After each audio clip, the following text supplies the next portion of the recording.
দেশের প্রধানমন্ত্রী নরেন্দ্র মোদীর আমন্ত্রণ। শুক্রবার সকালে রাজ্যের 20 জন এনসিপিআই সাংসদ সহ এনডিএতে নতুন করে যোগ দেওয়া 47 জন সাংসদ প্রাতরাশ সারেন প্রধানমন্ত্রী নরেন্দ্র মোদীর সঙ্গে। আর সেই সুযোগ লুফে নিলেন সায়নী ঘোষ, কাকলি ঘোষ দস্তিদার, বাপি হালদাররা। প্রধানমন্ত্রীর কাছে নিজেদের এলাকার সমস্যার কথা তুলে ধরেন এনসিপিআই সাংসদরা। তবে সেসবের আগে পেলেন নিজেদের কাজের মার্কশিট।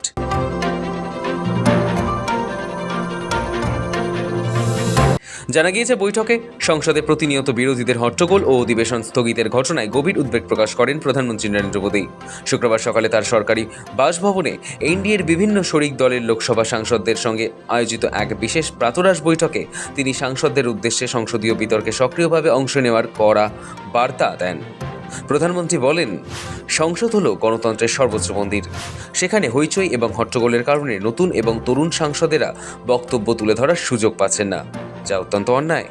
বৈঠকে উপস্থিত এনডিএ সাংসদদের প্রতি প্রধানমন্ত্রীর আহ্বান যে সংসদীয় গ্রন্থাগারে থাকা ঐতিহাসিক নথিপত্র ও তথ্য ব্যবহার করে যেন তারা বিতর্কের প্রস্তুতি নেন। প্রতিটি রাজ্যের সার্বিক উন্নয়নের ওপর জোর দিয়ে তিনি জানান, নিজ নিজ রাজ্যের এবং লোকসভা কেন্দ্রের উন্নয়নের জন্য সাংসদদের আন্তরিকভাবে কাজ করতে হবে, কারণ রাজ্যগুলি উন্নত হলে পুরো দেশ এগিয়ে যাবে। নিজের এলাকার যে কোনো উন্নয়নমূলক কাজের গতি বাড়াতে বা সমস্যা হলে সরাসরি প্রধানমন্ত্রীর কার্যালয়ের সঙ্গে যোগাযোগ করার পরামর্শ দেন তিনি। শুক্রবার প্রাতরাশ বৈঠকে এনসিপিআই, একনাথ শিন্ডের নেতৃত্বাধীন শিবসেনা, আরপিআই, রাষ্ট্রীয় লোকমোর্চা, এআইএডিএমকে এবং ইউপিপিএল এর 40 জনেরও বেশি সাংসদ অংশ নেন।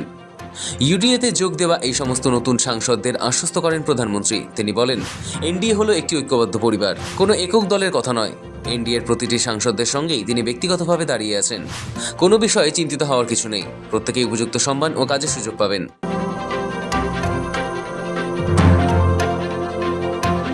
খামে প্রত্যেক সাংসদদের পারফরমেন্সের রিপোর্ট কার্ড। শুক্রবারের ব্রেকফাস্ট বৈঠকে যোগ দেন মোট 47 সাংসদ। সেখানে প্রত্যেকের নামাঙ্কিত আলাদা আলাদা চেয়ার ছিল। সেই চেয়ারে একটি করে মুখবন্ধ খাম রাখা ছিল। ওই খাম আসলে প্রত্যেক সাংসদের সোশ্যাল মিডিয়া পারফরমেন্সের রিপোর্ট কার্ড। গত 3 মাসে ওই সাংসদরা বিভিন্ন সোশ্যাল মিডিয়া প্ল্যাটফর্মে কি পোস্ট করেছেন, ফেসবুক, টুইটার, ইনস্টাগ্রামে তাদের কেমন সক্রিয়তা, সেসব ছিল ওই রিপোর্ট কার্ডে।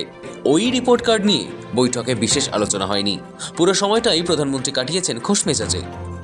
বৈঠকের শেষে প্রধানমন্ত্রী প্রতিটি সাংসদদের সঙ্গে আলাদাভাবে কথা বলেন এবং তাদের শারীরিক ও রাজনৈতিক খবরাখবর নেন। বিরোধী শিবিরের সাংসদদের সঙ্গেও সৌজন্যমূলক সম্পর্ক বজায় রেখে ও গঠনমূলক রাজনীতিতে মনোনিবেশ করতে নবীন সাংসদদের উপদেশ দেন প্রধানমন্ত্রী। ব্যুরো রিপোর্ট, সময়, কলকাতা।